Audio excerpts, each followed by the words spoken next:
The LinkedIn Podcast Network is sponsored by TIAA. TIAA makes you a retirement promise, a promise of a guaranteed retirement paycheck for life. Learn more at TIAA.org/promises pay off.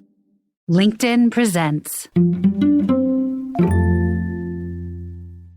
To be holding back something so foundational to my life is to not be fully known. And worse, to be presenting a photoshopped and airbrushed version of the truth compared to what really was going on, which is I wasn't just someone selling pants and raising rounds and ultimately this at least modestly successful exit.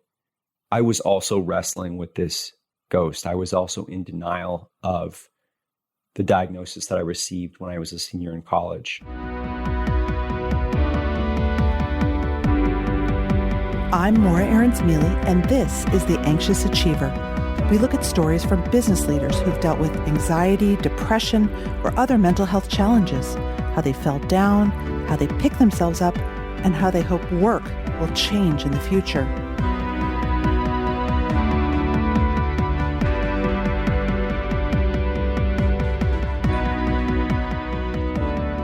Think differently, we're told in business, especially if we're starting businesses. Break down walls, disrupt, innovate.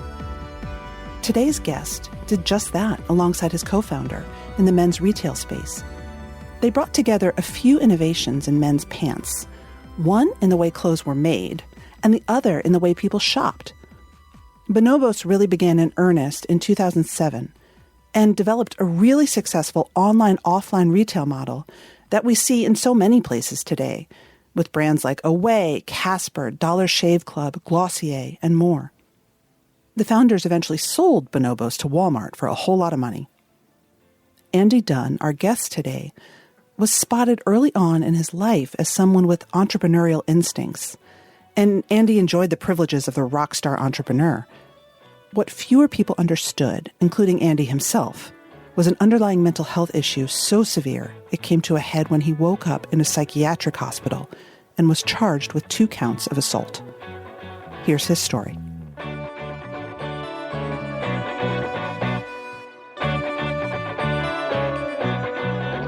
It seems like people spotted you pretty early as a potential entrepreneur. There's a line in your book where I think a professor says, "Andy, you're an entrepreneur." Why do you think that was? What did they see? It's such a great question, Morra, because I remember thinking when I first heard that, I've never done anything entrepreneurial. I've never built anything. I never had a lemonade stand or a lawn mowing business or some friends in college had this business where they were helping students move in and out. That seemed miserable to me, like carrying boxes around. So I didn't feel like I had that entrepreneurial gene, nor was there really any example in my family, with the possible exception of my maternal grandfather, who was like a building contractor in India. So in a way, I would say I don't know what they saw. And then in retrospect, what I might surmise is I love people. And I love trying to magnetize people around things I care about. And so maybe the earliest sign of that would be in high school. There was no advanced placement classes offered to sophomores, and I thought this was a travesty. And so I went to the principal of the school and said, "How come you don't offer any advanced placement classes for sophomores?" And he said, "Well, the only subject that we could do that in would be computer science, and we don't have a computer science class offered here." And I said, "Well, why not?"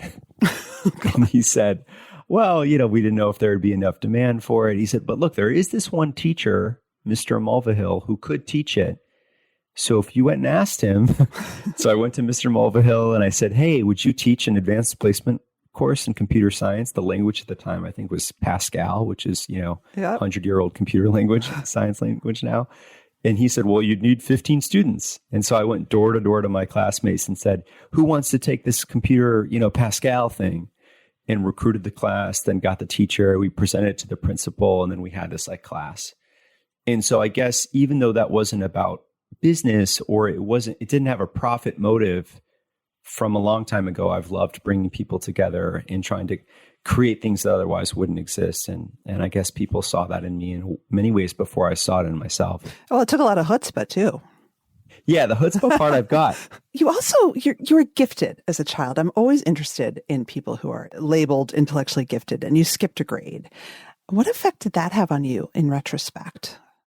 Yeah, I don't know. I'm so excited as a new dad to go through this journey of the world of education now, 40 years later from my own journey, to understand how the thinking has evolved. So the concept of gifted sounds weird to me now, but I remember, getting into the gifted program when I was in kindergarten and first grade. And although I was young, I remember being excited about that. I remember being excited about the challenge and the sense of differentiation from my peers. I was really competitive from an early age, wasn't particularly good at sports. So competing via academics was something that drove me from probably younger than is healthy or recommended. I don't know. And then in second grade, my mom pulled me aside. I think I'd been in the school play or something like that. And I remember this one evening where she said, "Hey, we've been talking to Mrs. Bastido, and Mrs. Bastido was this wonderful teacher I had. She taught me both in kindergarten and in second grade. And she said, they're thinking that you should probably skip third grade, next year and go straight to fourth grade." And I was like, "What? You can do that?" I was so pumped. Yeah. I was like, "This is great. What are we waiting for, people?" They asked me what I thought, and apparently they'd been talking about it amongst themselves for a while. And I said, "Let's do it." And then, and then it was complicated. Third grade, it turns out, is the year that you learn cursive. I don't know if they even teach cursive anymore in this day and age. So I was kind of backed up on that. And then socially, I don't think we really thought about the consequences downstream of being a year younger. Right. And so kind of fast forward to high school and, formative things like playing sports. I probably would have been a decent player in the year below me, but in the year above and with a late onset of puberty, I wasn't very good. So I wasn't aware of the ways that, hey, just because you're academically or maybe intellectually in a certain place doesn't mean that you're going to be ready for it socially. Or in terms of your physical development, in the way that your physical development impacts early dating stuff and all kinds of dynamics. Like, are you going to be the kid that gets your butt kicked because you're just the runt of the class? And so I think we didn't really think it through fully. We just dove into it. And I think I was a big part of, once I heard about it, I was on a mission to do it, to skip that grade. So your book, you call it a ghost story. But I think it's also very much the portrait of a male entrepreneur, right? It is.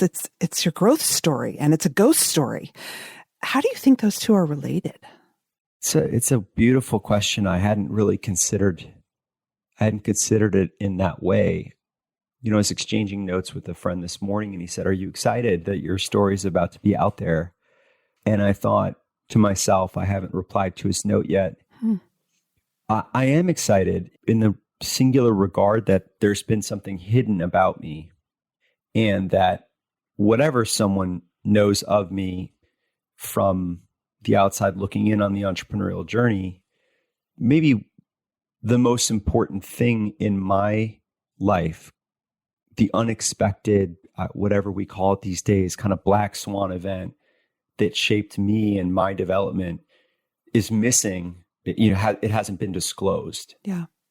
To be holding back something so foundational to my life is to not be fully known. And worse, to be presenting a photoshopped and airbrushed version of the truth compared to what really was going on, which is I wasn't just someone selling pants and building this new way to do it and raising rounds and ultimately this at least modestly successful exit.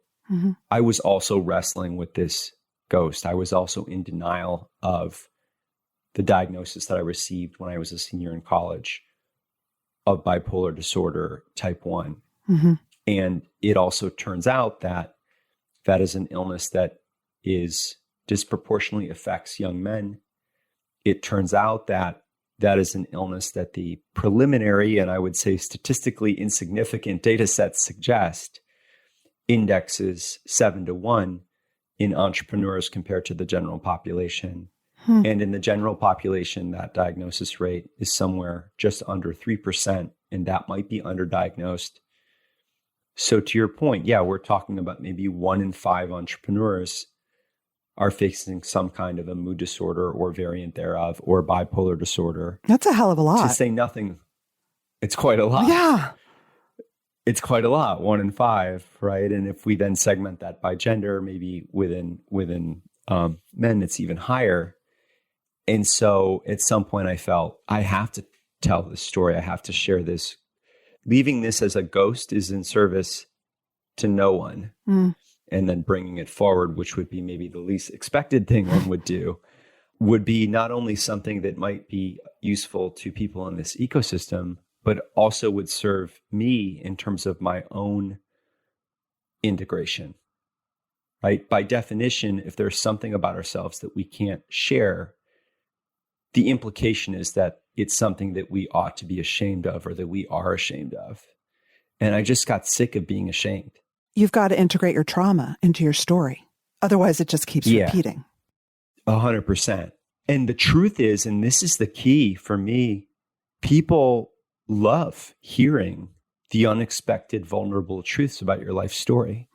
It is more connecting than your success. Success might be something to be admired or respected or emulated. It might also invite jealousy or other more messy emotions. But people, when they know about your struggle, that always invites someone in. It turns on the empathy. It activates this uniquely beautiful human thing that we have when we're at our best, which is empathy for others. And it also is a reminder everyone's having a hard time, no matter what it looks like, on some dimension. Yeah. And it creates a connectedness. And we know it when we hear it in others. It makes us feel better to know we're not the only ones struggling or suffering, because in some way, at some time, we all do. We all are. It's funny. I just re-listened to your interview with Guy Raz for How I Built This. And you mentioned a few times that you had some depressions, but you don't talk about bipolar.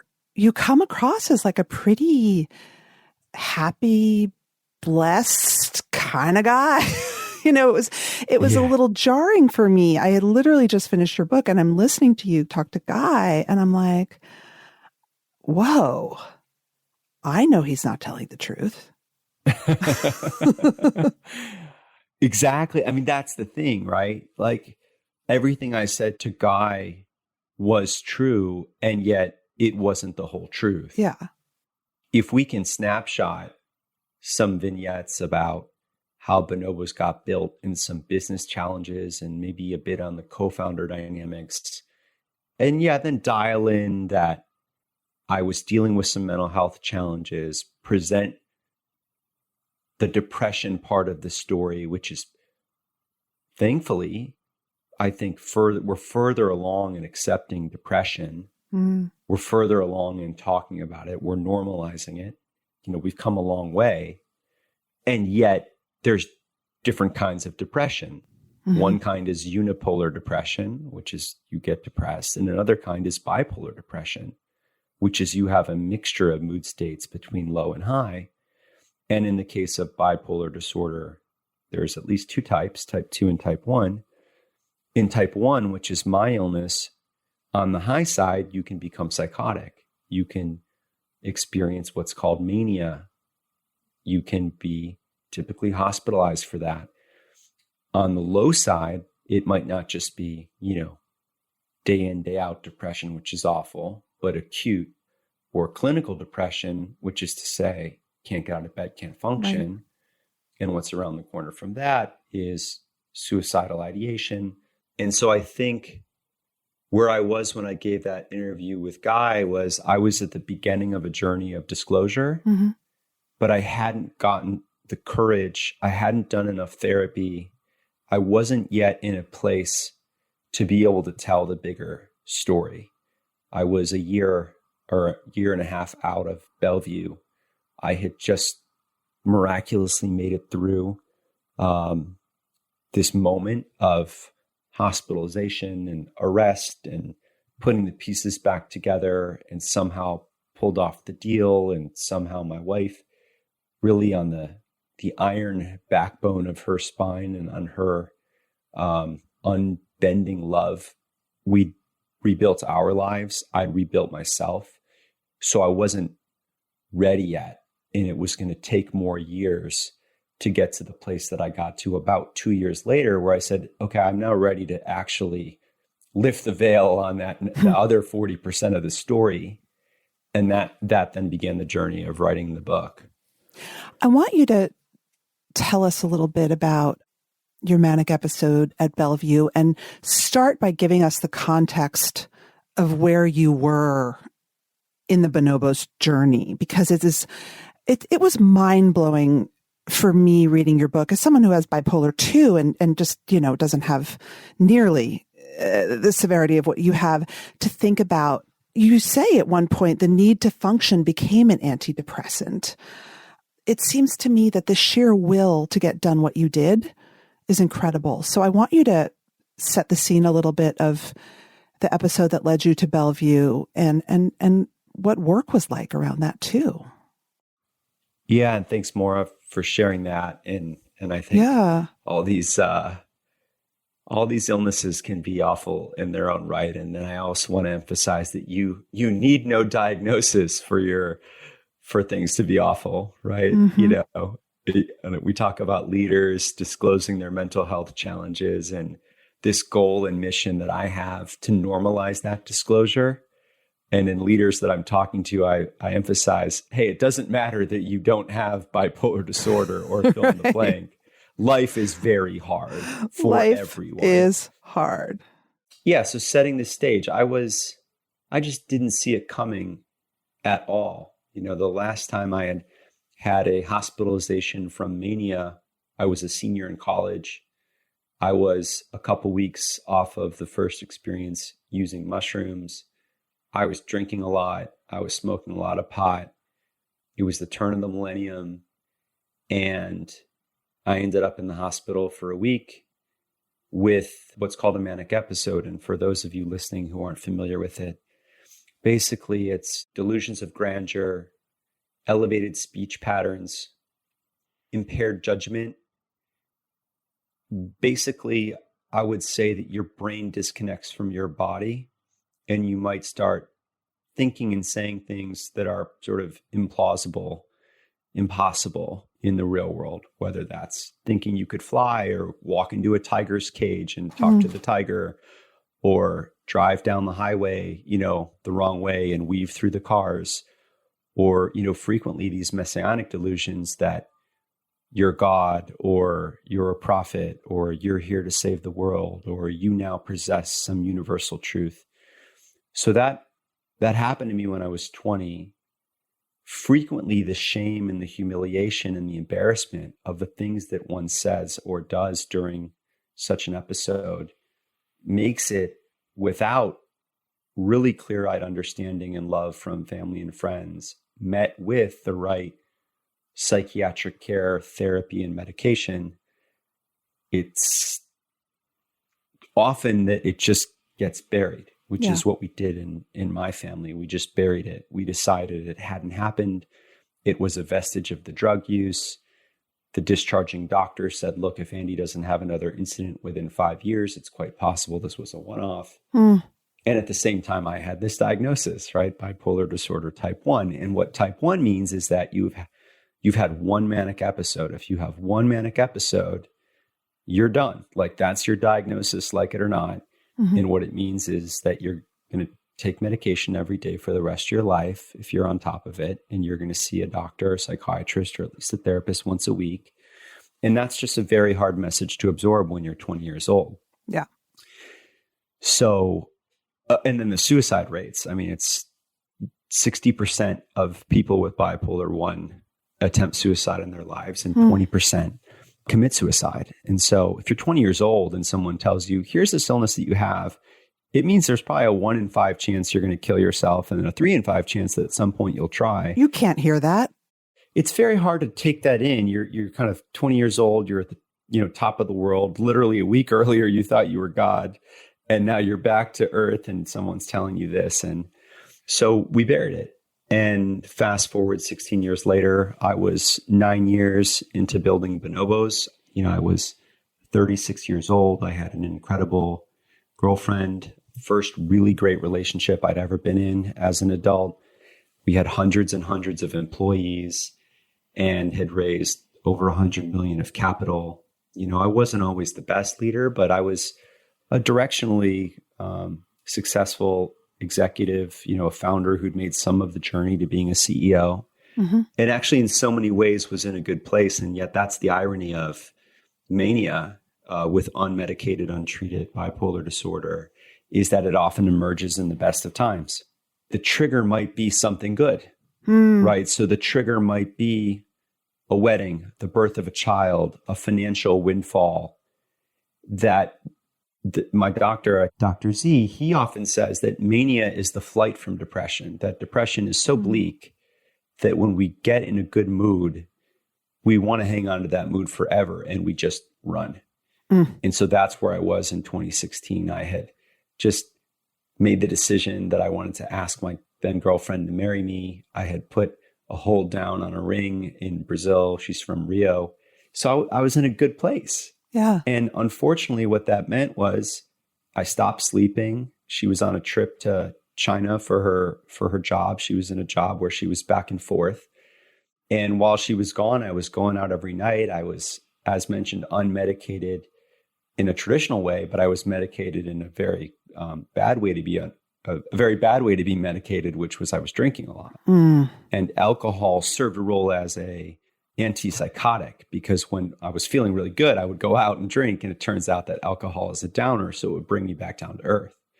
And people who I worked with used to not understand it. I would be out every night having 3, 5, 7 drinks and then back at it the next morning. Wow. Well, it turns out what that was doing was it was keeping me in orbit from taking off on the high side. And unfortunately, in this case, it didn't do the trick. Manuela came back to New York, and my brain had detached from my body. I was talking a mile a minute. I was having psychotic thoughts. She called her mom over to figure out what was going on. I was howling at the moon in the bed. And within, 4 or 5 hours, I was, zipped in on the way to Bellevue, where I spent a week, first in the psychiatric emergency room and then on the psychiatric ward. And it was at that moment that as I returned to earth, as I came back to sanity and was putting it together, it was all of a sudden very clear that the bipolar disorder type 1 diagnosis I had received 16 years earlier was absolutely true. It was unquestionable. My whole family flew out and just posted up shop in New York, and my mom, dad, sister, everyone was really clear-eyed, and it was like, all right, let's deal with this. I knew I needed to get medicated. I knew I needed to get treated.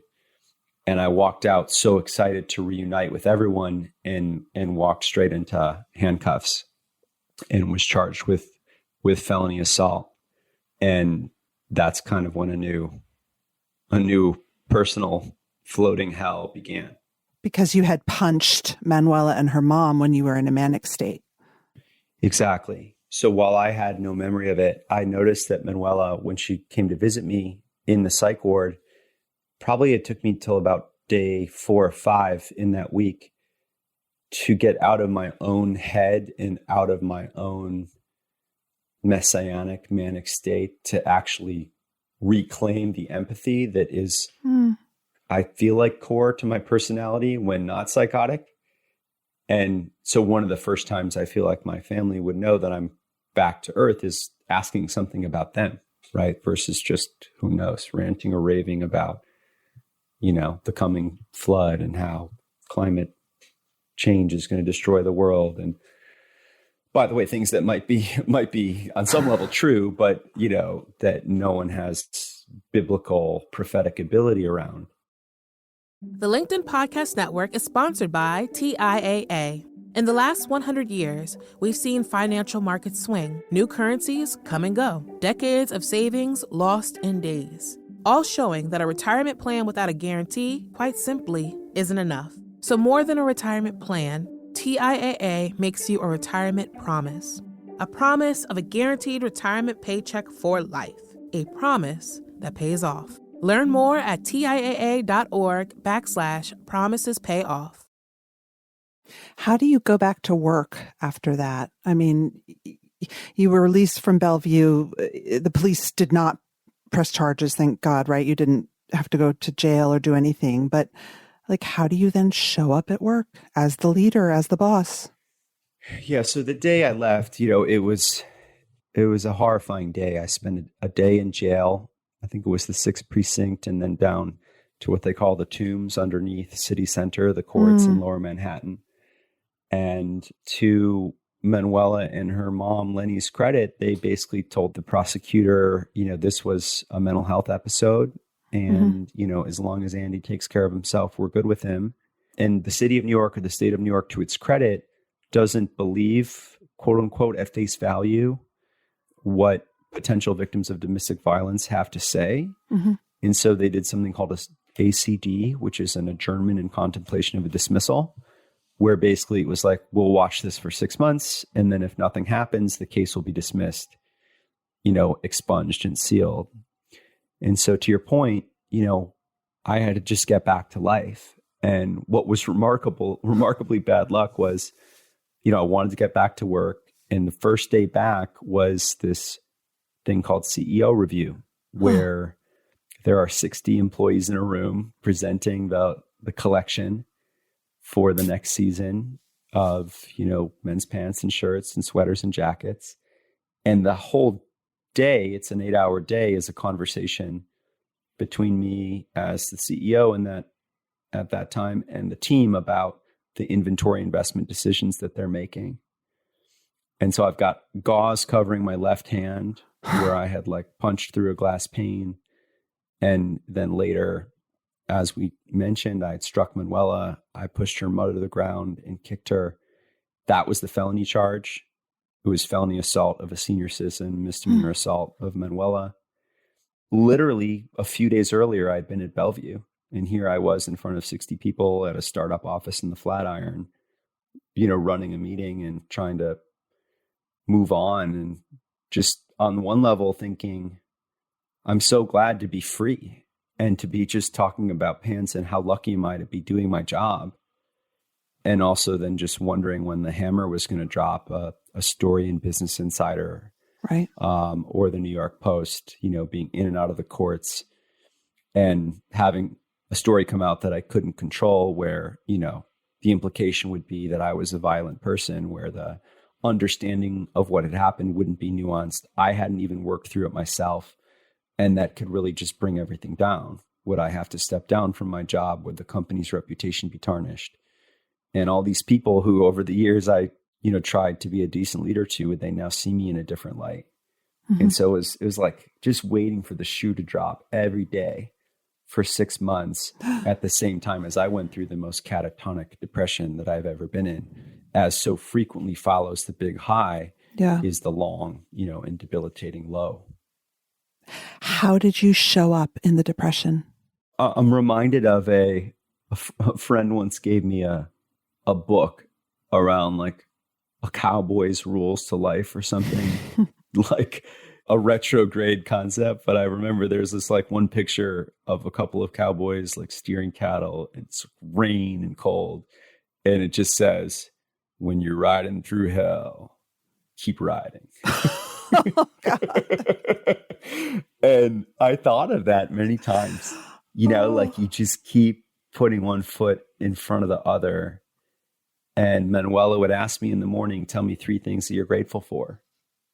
And so I just feel like a knot in my stomach. I'm not grateful for anything, but I would always find a way to say, you, this oatmeal, and black coffee.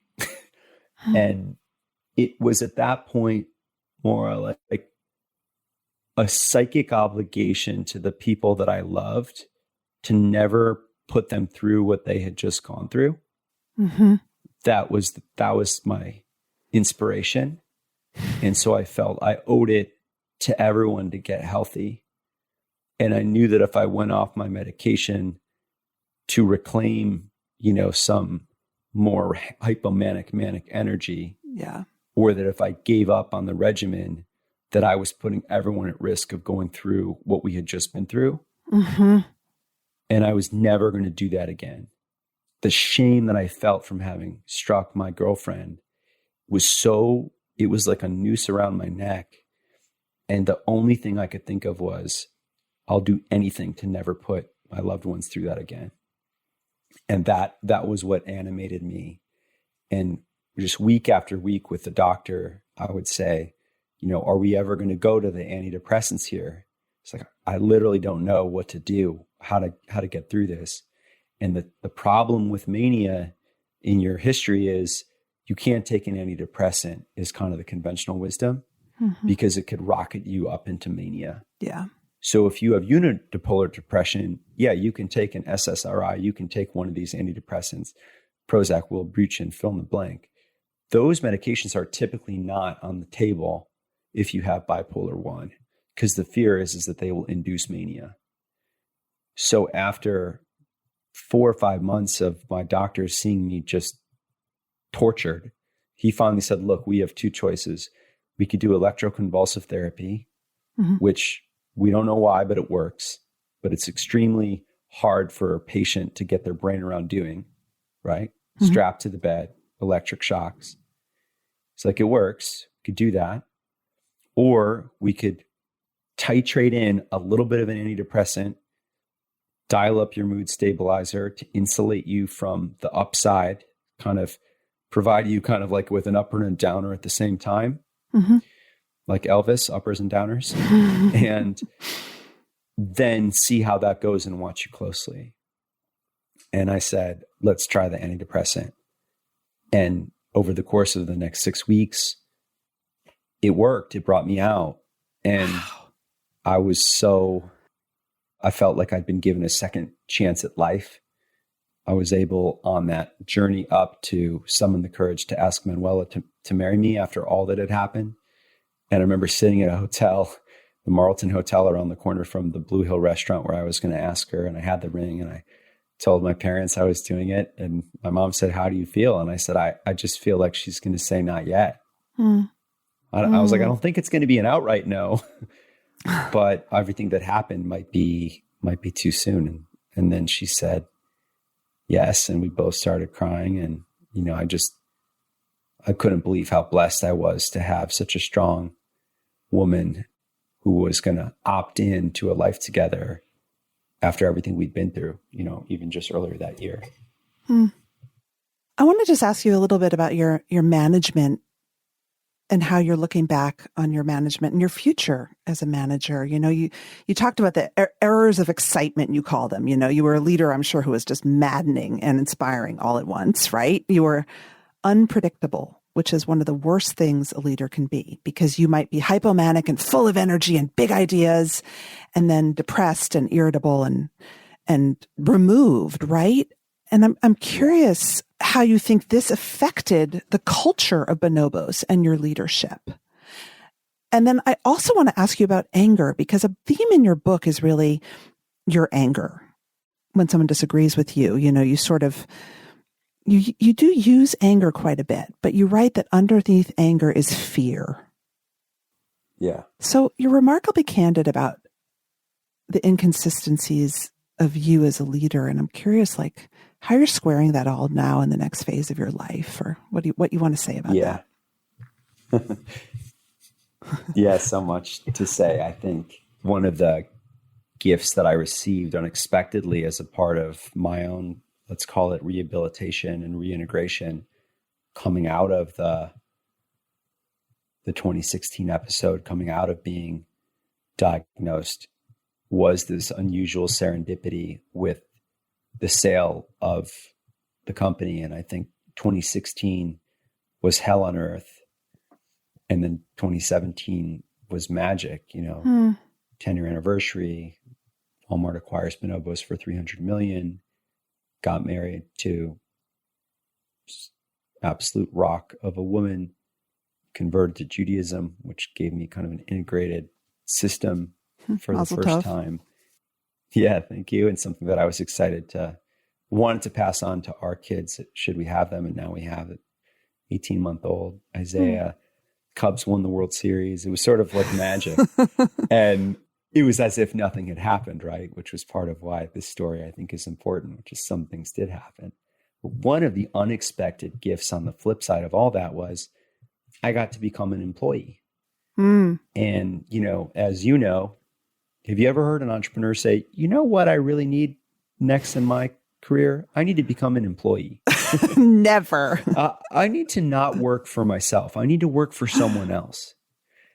You never say that. And yet the beauty of doing an acquisition deal for your startup is you become an employee. Yeah. And so I joined Walmart, who acquired Bonobos, and I got to work for two bosses. My immediate boss was an entrepreneur who I'd admired and known for a long time, Mark Laurie.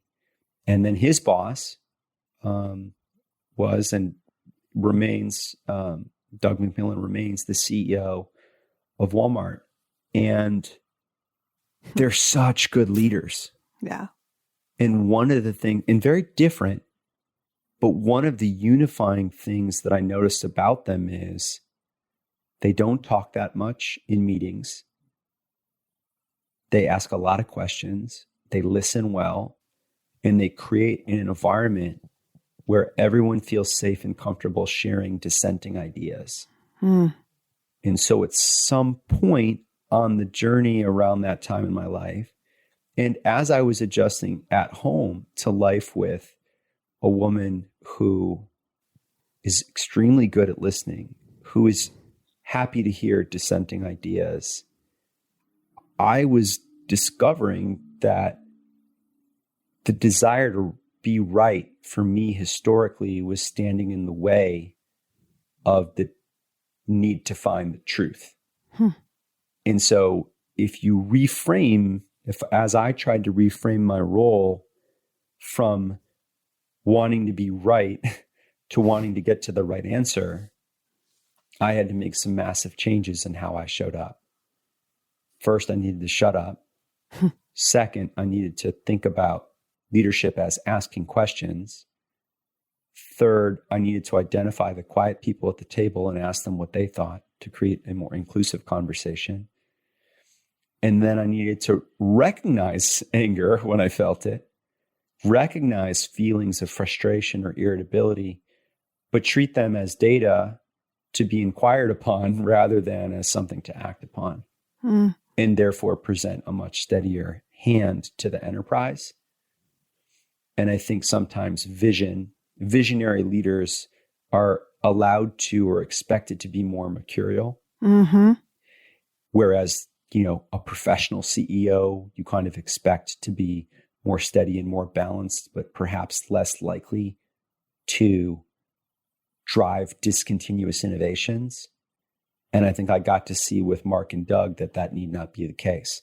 Yeah. Doug has the steadiest hand I've ever seen on the tiller and has done some incredibly bold things as the CEO of Walmart. We've seen it in the share price, which is doubled or tripled since he started.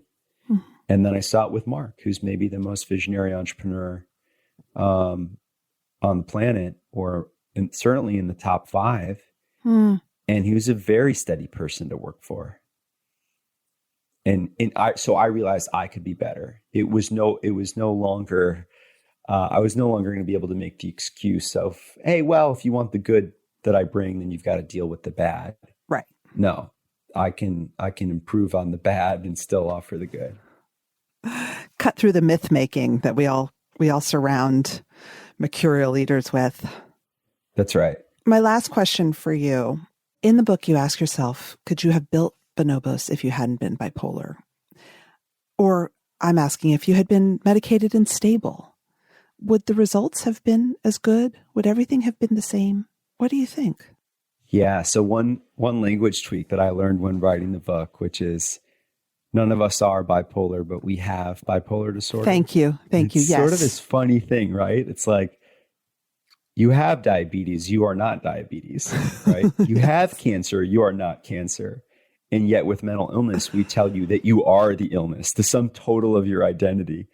And so, by the way, I had to fix it in my own book as I wrote it. But your question is wonderful. Look, here's my new take on this. Bipolar disorder stood in the way of Bonobos being even better.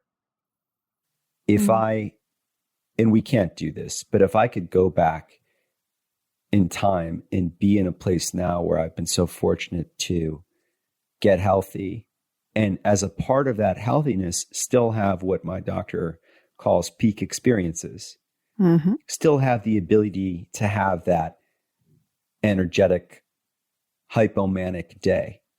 As he says, might we all be controllably hypomanic every day? It's such a great feeling sometimes. It's when you're in a state of flow and you have ideas and everything's happening for a reason. We're all entitled to access that mood state with some amount of our days, right? What's unhealthy is if it's for like 100 days in a row and then it flips into depression. So I think we could have been even better. I think that bipolar disorder was certainly an asset. Yeah. And it was also a liability. And I think the learning for me on this journey to getting healthy is we can unlock the inherent assets in our personality without succumbing to the downsides of the illness or the disorder that might be underlying it. That's my hope. And for people out there who are dealing with an issue, I would discourage you from thinking, you know what, this issue is really, it's hard to manage and it's messy, but it's a part of the method of my madness, I think is an excuse to making the hard decisions to get healthy. And I'm very convinced that even better things are possible when you're in a steady, in a stable place. Andy Dunn, thank you so much. Thanks so much. Happy to be here.